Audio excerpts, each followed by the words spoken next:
내가 보수적인 사람인데 윤석열 정권은 부끄러워서 못 살겠다 이러셨어요.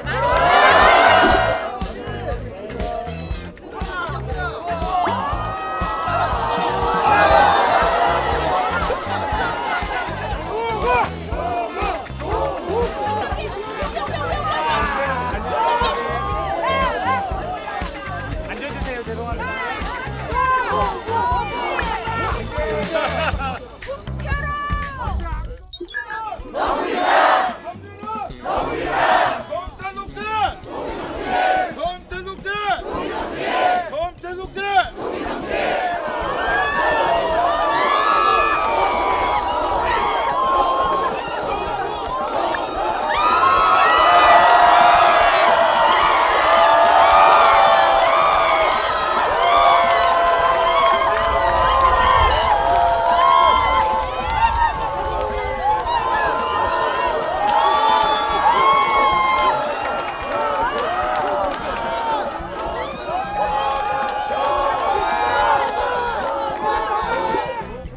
혁신당 대표 기자회견을 하겠습니다.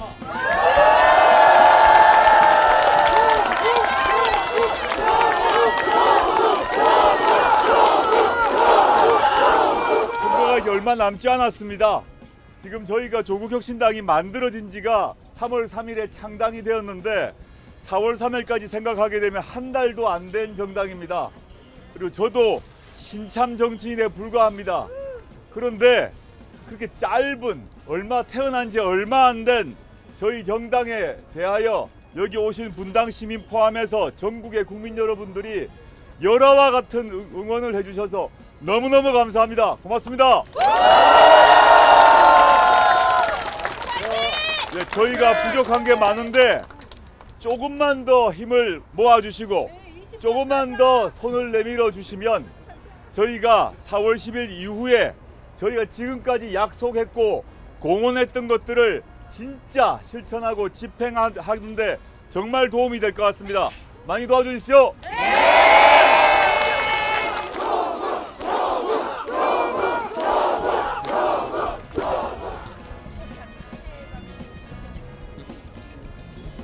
조금만 크게 해주세요.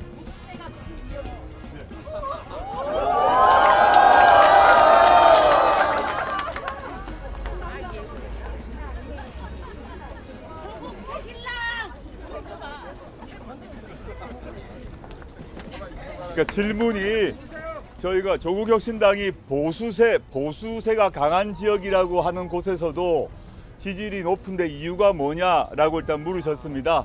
그래서 저는 이렇게 생각합니다. 우리나라에서 어느 지역은 보수가 강하고 어느 지역은 진보가 강하다고 통상 얘기를 하는데 지금 조국혁신당에 대한 지지를 여론조사를 통해서 확인해 보면 통상 정치평론가들께서 말씀하시는 보수적 지역이라고 하는 대구 경북에서도 상당히 높이 나오고 있습니다. 이 이유가 뭘까를 생각을 해보면 저는 뭐 대구 경북은 어떻다 저떻다 말하는 것에 전 동의를 하지 않습니다. 대구 경북에 계신 가장 우리나라에서 보수적이라고 통상 얘기되는 대구 경북을 제가 갔습니다. 근데 거리에서 만나는 시민들이 뭐라고 저보고 얘기를 하나 하면 대구 동성로를 제가 갔는데 오셔서 하시는 말씀이 내가 보수적인 사람인데 윤석열 정권은 부끄러워서 못 살겠다 이러셨어요.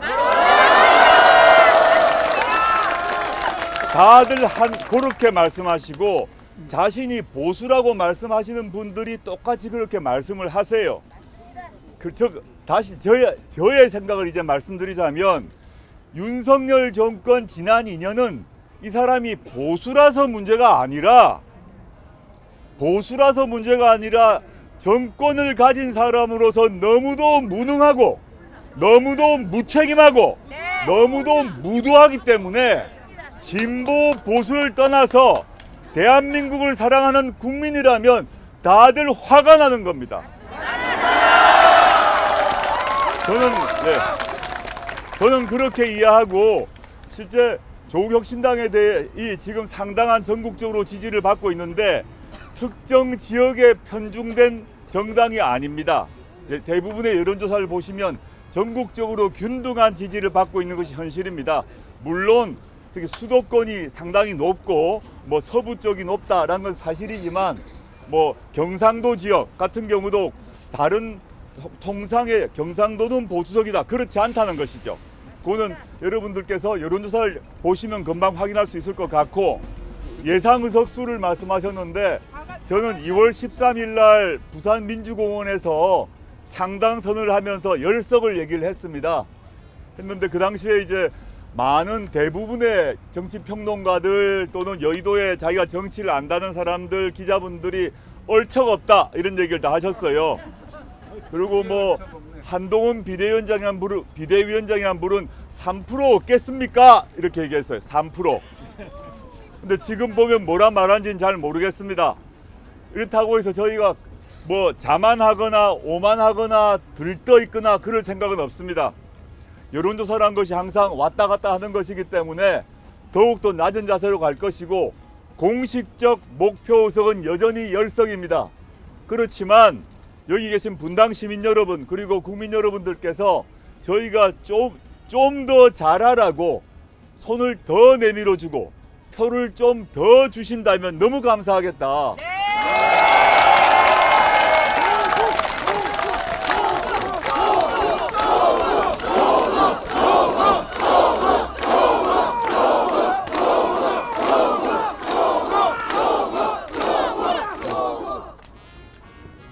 오늘 제가 오전 중에 인터뷰가 많았는데 그 와중에 윤석열 대통령이 약 50분 정도 그 의대 정원 관련 담화를 발표를 했더라고요.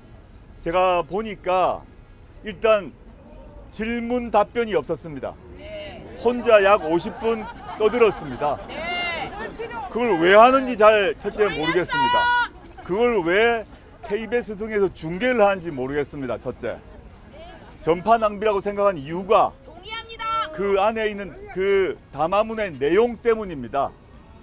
의대 정원 문제는 뭐 갑자기 몇천 명을 늘린다라는 문제만이 아니라 의대 정원을 늘려놓으면 그 사람들 어디에 쓸 것인가가 너무 중요한데, 현재 지금 의사 직군에 있는 사람들이 제 친구들 후배들 의사 많이 있습니다. 보면 예컨대 지역 의대를 늘렸다. 그럼 지역에서 다 졸업하고 왔는데 다 서울로 옵니다. 수도권으로 옵니다. 그럼 지역 의료는 또 빕니다. 그 다음에 그 지역을 떠나서 그 의사들 사이에서도 필수 의료 그 분야가 있습니다. 어려운 분야로 안 가려고 합니다. 그럼 의사를 많이 뽑아둬도 인기 있는 데 말고 인기 없지만 우리 국민들의 의료에는 매우 중요한 분야가 있단 말이죠. 글로 안 가면 의사는 많이 뽑아둬도 또 소용이 없어요. 이 문제를 해결해야 된다는 것이 핵심이었어요. 그래서 문재인 정부 시절에 그 문제를 의사분들과 협상을 하면서 그때는 단계적으로 늘리자. 그리고 그 늘어난 의사 수는 지역 의료 그리고 그 다음에 그 의사분들 중에서 필수 분야란 분야가 있는데 거기에 반드시 복무하도록 하자. 이런 조건으로 협상을 하다가 어그러졌죠. 근데 지금 윤석열 대통령이 발표한 걸 보니까 지금 제가 말한 이 지역 의료 문제, 공공의료 문제, 필수 의료 분야 문제에 대해서는 아무런 계획이 없어요. 의사 수만 늘리겠다는 것밖에 없어 보입니다. 그럼 왜 이러느냐? 이 시각 지금까지 의사 사회에서 수많은 얘기를 해왔고 축적된 논의가 있습니다. 갑자기 새로운 얘기가 아니에요. 문재인 정부 때도 파업이 있었고 그러다가 협상하려고 그러다가 실패를 했고 논의를 다 알고 있는데 그것 없이 수를 늘리자는 얘기밖에 하지 않는 것 같습니다. 왜 그럴까? 선거 때문입니다. 선거 때 무조건 의사를 때려잡고 자기가 마치 강력한 리더십을 있는 것처럼 보여주기 위해서 하고 있다고 보고요. 그리고 저는 정부란 국가 권력을 우리가 줬습니다. 대통령에게 권력을 줬습니다. 권력을 가진 사람이 해야 될 일은 의료부든 뭐든 간에 분쟁이 일어나면 분쟁을 자기가 책임지고 해결을 해야 됩니다. 분쟁을 해결할 수 있는 능력이 있어야 됩니다.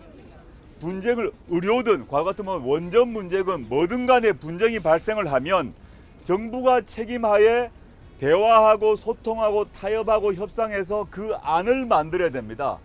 그걸 하지 않고 나는 2,000명 늘릴 테니까 너희는 알아서 해. 말 안 들어? 압수수색. 이거는 국정을 담당할 능력이 없는 것입니다. 이미 제가 그 첫 번째 답에 말씀드린 것 같긴 합니다. 그래서 저희가 저보다는 오늘 오지 못하셨는데 김선민 그 의사 전문가 의사시고 의료 문제 전문가인 김선민 후보가 계신데 뭐 제 생각에 그분이 주도하실 것 같은데 하고 있고요. 제가 지금 말했던 의대 정원 늘리는 아주 단순한 단무지 정책이라고 저는 생각하는데 수늘리면 해결된다. 그런 거 없다. 제가 말했던 몇 가지 다른 보완책이 있을 때만 의미가 있고 의사분들도 동의할 수 있고 그 결과가 국민들의 의료복지를 위해서도 좋고 이런 식으로 가야 된다고 저는 봅니다.